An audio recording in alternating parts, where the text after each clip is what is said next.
Another grand jury in Minnesota come and gone, and no report of an indictment against journalist Don Lemon.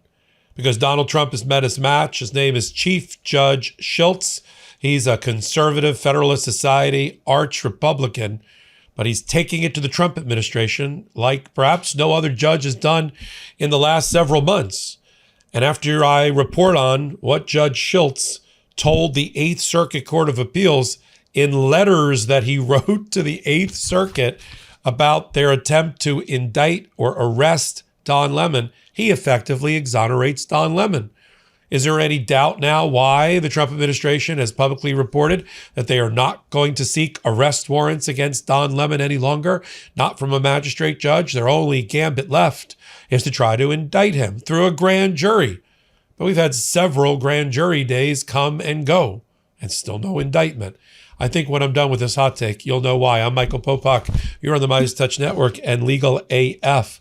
I've been doing this a long time, 35 years. I've never had a situation where a senior, a district chief judge or any judge in federal court has written letters and emails to an appellate court, not just to present why a certain action shouldn't be taken against them. In this case, Pam Bondi running off improvidently to get a writ of mandamus to compel Judge Schultz to override a magistrate judge and enter and sign off on a criminal complaint on probable cause and enter an arrest warrant against Don Lemon. He didn't just go through why he's not going to do that.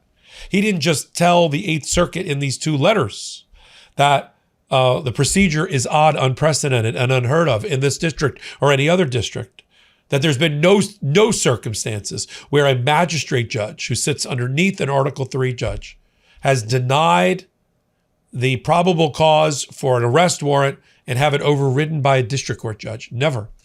It's not just that. It's that he goes further and he effectively exonerates Don Lemon, which will then explain everything that follows, which is several grand juries have come and gone and none of them indicted Don Lemon. There's no reports that there's even been a presentation to the grand jury. It may be a secret process, but believe me, we've got boots on the ground and we know what's going on there.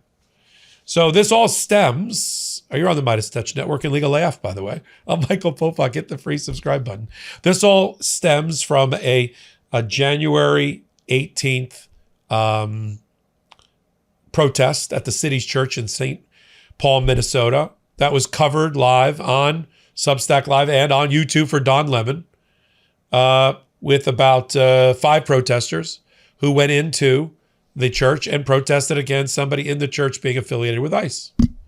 And Don was there to record it. We know that because he recorded it. We know that because we've seen the YouTube channel. He's a journalist with a producer. He's not a protester. There was no violence. Play a clip. You know, while I agree with everybody's freedom to protest, these people have come into our house and they've interrupted our worship. If I was to break into any of their houses uninvited, I would be kicked out ultimately. It's not a good way. They're saying that people are showing up at houses where they're citizens Yes. or without due process Yes. with a battering ram into someone's private property, and Yes. there's no recourse. This is all part of a much larger dialogue. On one side are people who watched a previous administration bring 12 million people in over the course of 4 years. This is another administration's corrective.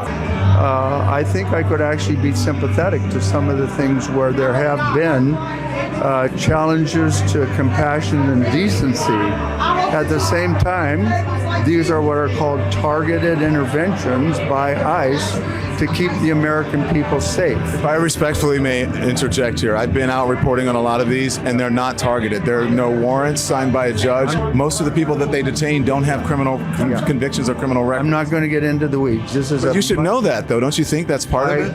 Yes, and I could also show you many opposing sides. I'm not saying it's pretty. This is a part of a much larger dialogue in which one administration caused a great deal of chaos and havoc and danger for American citizens, and another is trying to correct that. Do you believe that? Why?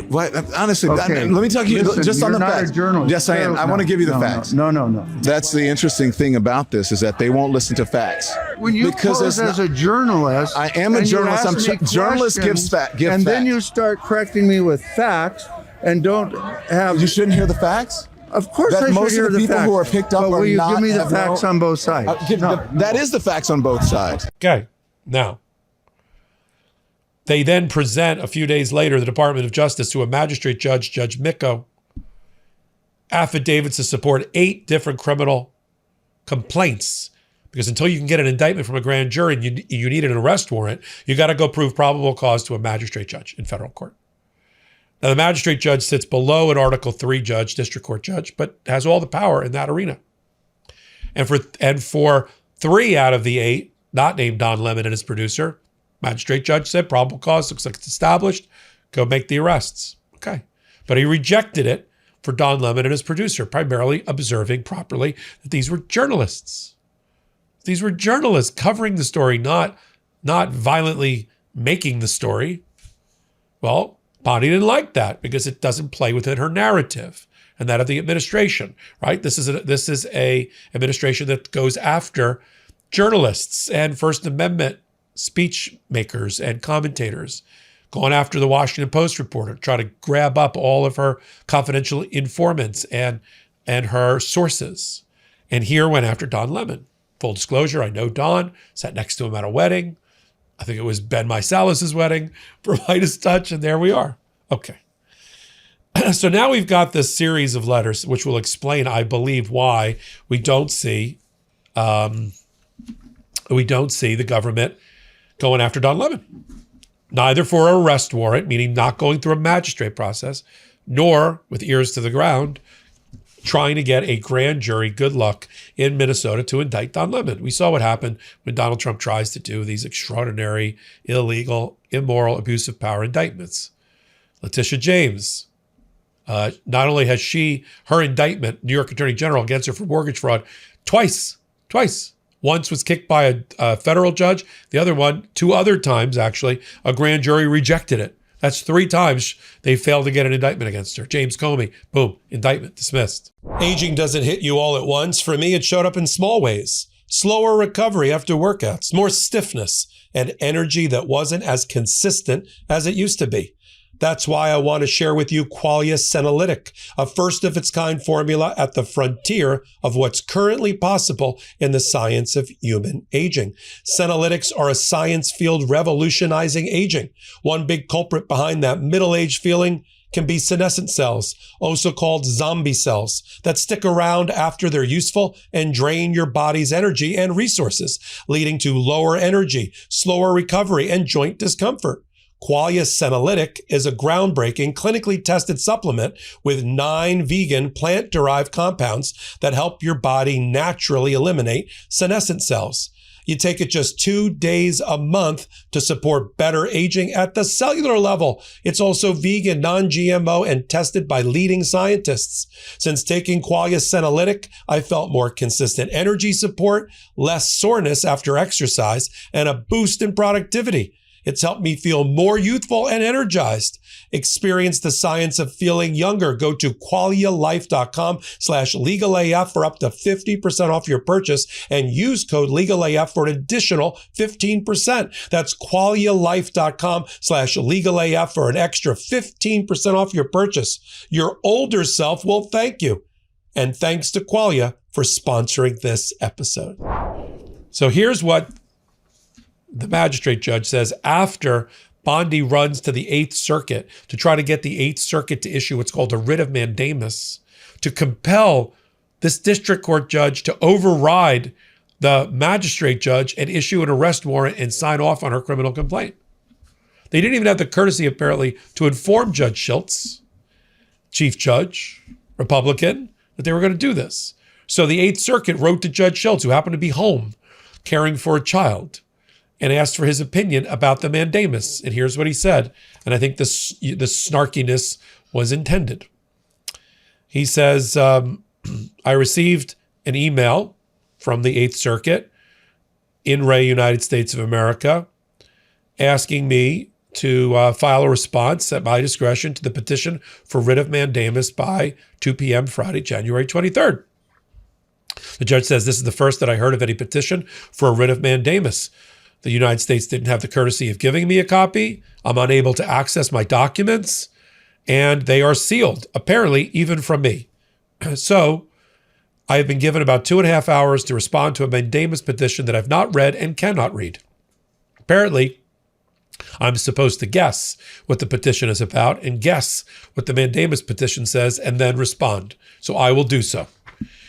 He then says it is unheard of in his district or any other district, and it is unprecedented for the Department of Justice to try to override a magistrate judge and obtain an arrest warrant. The reason why, he says on page 2, is likely that if the government does not like the magistrate judge's decision, it can either improve the affidavit, present it again to the same magistrate, or it can present its case to a grand jury and get an indictment. Criminal complaint on probable cause gets cleared by a magistrate judge. If it doesn't, you can always take it to an indictment. Okay? They didn't like the fact that the judge was taking so long to rule. He said, I need a few days. And so as a result, they ran in improvidently to ask for that mandamus. And here's what he says about the case. This is on page 3. This is basically the exoneration of Don Lemon. The 5 people whom the government seeks to arrest are accused of entering a church, and the worst behavior alleged about any of them is yelling horrible things at the members of the church. None committed any acts of violence. The leaders were arrested. And then instead, the government is insisting that I do something that, as best I can tell, no district judge in the history of the Eighth Circuit has done. He then continues in a follow-up email to clear Don Lemon. He says, I will respond briefly. The government lumps all 8 protesters and says things that are true of some, but not all of them. 2 of the 5 protesters were not protesters at all. Instead, they were a journalist and his producer. That's Don Lemon. There is no evidence that those 2 engaged in any criminal behavior or conspired to do so.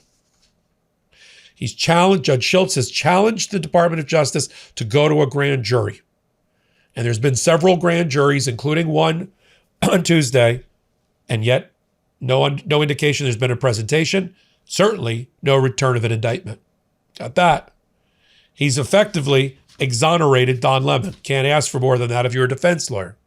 35 years of doing this, I've never seen a chief judge step out and effectively put his arms around somebody and exonerate them, which would explain why we now have new reporting that the Department of Justice is not going to go through the magistrate judge to try to get another arrest warrant and another criminal complaint, perhaps supported by additional affidavits approved. No, they're going to try, potentially, who knows, to indict, or do they just walk away? We just saw 2 major leaders in Trump's cabinet get embarrassed and humiliated, basically in the same 24 to 48 hour period. Kristie, Noam, who had her entire approach to Minneapolis reworked, sidelined, and revised by Donald Trump. She's out effectively. Greg Bovino, the head of Border Patrol, out. Tom Homan, the alleged bribe-taking border czar, in, reporting directly not to Kristie Noam, but to Donald Trump. At the same time, Pam Bondi gets rejected by the Eighth Circuit and by Chief Judge Schultz in Minnesota. This follows up on last week when she got rejected and Lindsey Halligan had to resign in disgrace and hasn't been heard from since as a prosecutor, has no role in the Department of Justice, apparently. These are good things that we're watching, right? This is chief judges who don't even want to be here. You think this Chief Judge Schultz, who's a Federalist Society member, right-wing arch conservative, wants to be doing this?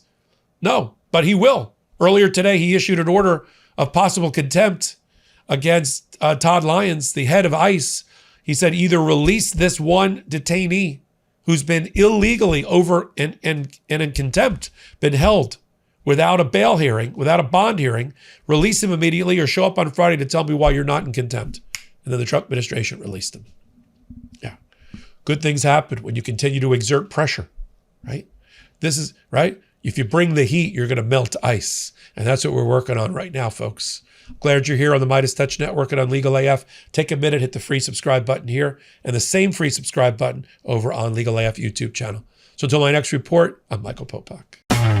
Can't get your fill of Legal AF? Me neither. That's why we formed the Legal AF Substack. Every time we mention something in a hot take, whether it's a court filing or a oral argument, come over to the Substack. You'll find the court filing and the oral argument there, including a daily roundup that I do called, wait for it, Morning AF. What else? All the other contributors from Legal AF are there as well. We got some new reporting. We got interviews. We got ad-free versions of the podcast and hot takes. Where? Legal AF on Substack. Come over now to free subscribe.